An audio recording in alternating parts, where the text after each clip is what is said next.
پروردگار نے اپنی تمام تر نعمتوں کو بیان کرتے ہوئے سورہ یونس کی آیت نمبر 31 میں دو جملے استعمال کیے تھے، ایک سماعت، ایک بصارت۔ میں نے آپ سے وعدہ کیا تھا کہ میں اس کو واضح کروں گا کہ حواس خمسہ میں سے تین چھوڑ دیے: سونگنا، چکھنا، مس کرنا، لامسہ، ذائقہ اور شامہ۔ صرف دو بیان کیے، ایک سامعہ، ایک باصرہ۔ پانچ میں سے دو الگ ہیں۔ یہ دو کیوں الگ ہیں؟ اب یہ مفسرین کی اپنی ایک علمی کوشش اور کاوش ہے کہ وہ لکھتے ہیں کہ جناب اس لیے الگ ہے کہ انتہائی پیچیدہ نظام ہے کان کا، یہاں تک میں سمجھ پا رہا ہوں۔ ناک اور حلق کے مقابلے میں کان کا نظام شاید زیادہ پیچیدہ ہے، اور گواہی تو دیں گے صاحبان فن، آپ پوچھ لیں تو معلوم ہو جائے گا کہ ENT اسپیشلسٹ جو ہیں بتا سکتے ہیں آپ کو کہ کان کی بناوٹ اور ناک اور حلق کی بناوٹ میں کیا فرق ہے۔ کوئی تو وجہ ہے کہ خدا نے ناک اور کان کو چھوڑ کے، ناک اور حلق کو چھوڑ کے کان پکڑا ہوا ہے۔ ایسے ہی بصارت، بہت حساس نظام ہے یہ انسان کی بصارت کا۔ باقی حواس خمسہ میں سے تین حواس کو الگ کر دیں تو ان کے مقابلے میں یہ دو جو حاسہ ہمارے پاس ہے یہ بہت پیچیدہ ہے، اور ان دونوں کی اہمیت کو بیان کرنے کے لیے دعائے عرفہ سرکار سید الشہداء رسول خدا صلی اللہ علیہ وآلہ وسلم اور امام صادق علیہ الصلوۃ والسلام، یہ تینوں شخصیات نے الگ الگ مقامات پر اپنی دعاؤں میں، مولا حسین نے دعائے عرفہ میں اور باقی معصومین نے الگ الگ دعاؤں میں ان کو اس طرح سے یاد کیا ہے کہ پروردگار عالم کی بارگاہ میں جو لفظ استعمال کیے گئے الفاظ کے اللہم متعنی، اے خدا مجھے بہرہ مند کر دے، بسمعی و بصری، میری سماعت سے اور میری بصارت سے، وجعلہما الوارثین منی، اور ان دونوں کو میرا وارث بنا دے۔ اللہ اکبر! ہاتھوں کو نہیں، زبان کو نہیں، قوت شامہ کو نہیں، دو چیزیں صرف، ایک سماعت، ایک بصارت۔ اللہ کے حبیب ہر صبح کی نماز کے بعد جب صبح کی نماز پڑھ لیتے تھے تو آپ یہ دعا پڑھتے تھے: اللہم متعنی بسمعی و بصری واجعلہما الوارثین منی۔ امام صادق علیہ الصلوۃ والسلام اس دعا کو یوں پڑھتے تھے: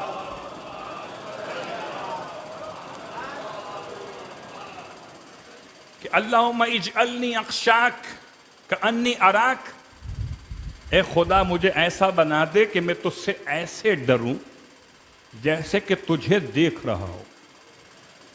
اس دعا کو جب آگے پڑھیے گا تو پھر آئے گا ومتعنی بسمعی و بصری واجعلہما الوارثین منی۔ اس کے ساتھ ساتھ پھر دعائے عرفہ سرکار سید الشہداء امام حسین علیہ الصلوۃ والسلام کے جو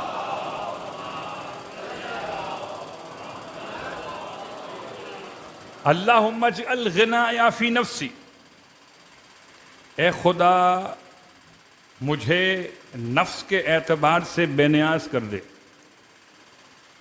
والیقین فی قلبی، میرے دل میں یقین اتار دے، والاخلاص فی عملی، میرے عمل میں اخلاص عطا کر دے، والنور فی بصری، میری بصارت میں نور عطا کر دے، والبصیرت فی دینی، اور میرے دینی معاملات میں مجھے شعور عطا فرما دے، ومتعنی بجوارحی، اور مجھے اپنے اعضاء و جوارح سے فائدہ اٹھانے کی توفیق عطا فرما، واجعل سمعی و بصری الوارثین منی، میری سماعت کو، میری بصارت کو میرا وارث بنا دے، موت بعد میں آئے، میں اپنے ان تمام، یعنی نہ ایسے موت آئے کہ اندھا پہلے ہو جاؤں مروں بعد میں، نہ ایسے موت آئے کہ بہرا پہلے ہو جاؤں مروں بعد میں۔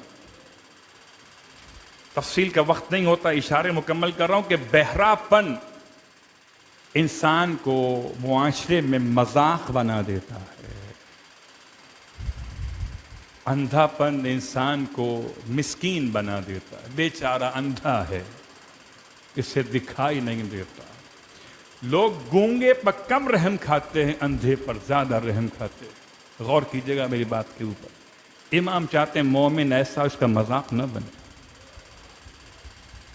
سماعت بھی کام کرتی رہے اور بصارت بھی کام کرتی رہے۔ ان دونوں کے کام کرنے کے اعتبار سے آپ کی خدمت میں ان دونوں اعضاء و جوارح کے مسائل کو اور آسان کرتے ہوئے امام محمد باقر علیہ السلام ارشاد فرماتے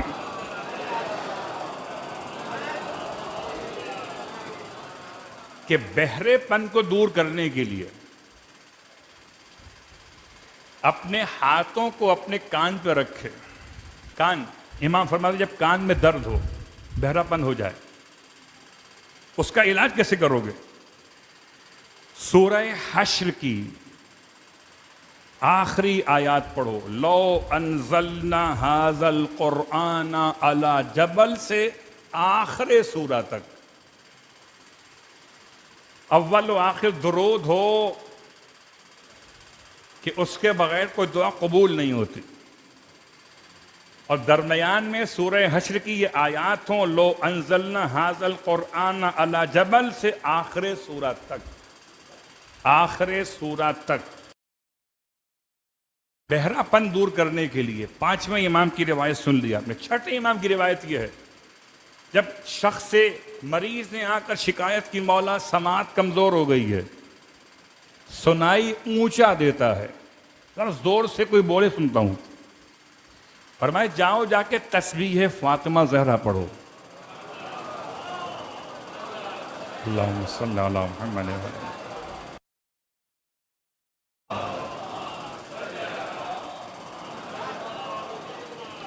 اب یہ نسخے جو ہوتے ہیں 3 دن 5 دن 7 دن 40 دن، اس کو آپ کنٹینیو کر سکتے۔ اس نے 7 دن تک تسبیح سیدہ پڑھی، نماز کے بعد والی نماز سے متعلق ہے، یہ بہرے پن کے علاج کی نیت سے پڑھی۔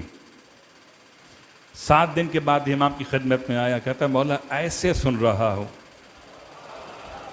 جیسے کبھی جوانی میں سنتا تھا، اور انتہائی اختصار کے ساتھ آنکھ کا مسئلہ۔ آنکھ کے مسائل میں بہت ساری چیزیں ہیں اور سب بیان کرنے کا وقت نہیں ہے، اس لیے صرف اشارہ کر رہا ہوں۔ وہی بحث جو ہماری سورہ یونس کی آیت نمبر 31 میں رہی۔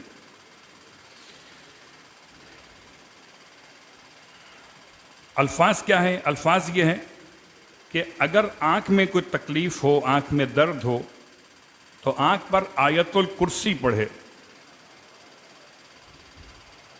آیت الکرسی آنکھ پر پڑھے، اور دل میں اس بات کا یقین رکھے کہ دور ہو جائے گا آنکھ کا درد۔ پہلے دل کا شک دور کرے، پھر آیت الکرسی پڑھے تو یہ درد بھی دور ہو جائے گا۔ کیونکہ یہ تو میں خود پڑھتا ہوں۔ کیسے پڑھی جاتی ہے کہ دونوں آنکھوں پر اپنے ہاتھوں کی 5 انگلیاں ملا کے رکھیں، آیت الکرسی پڑھیں، اور آیت الکرسی پڑھنے سے پہلے درود پڑھنے کے بعد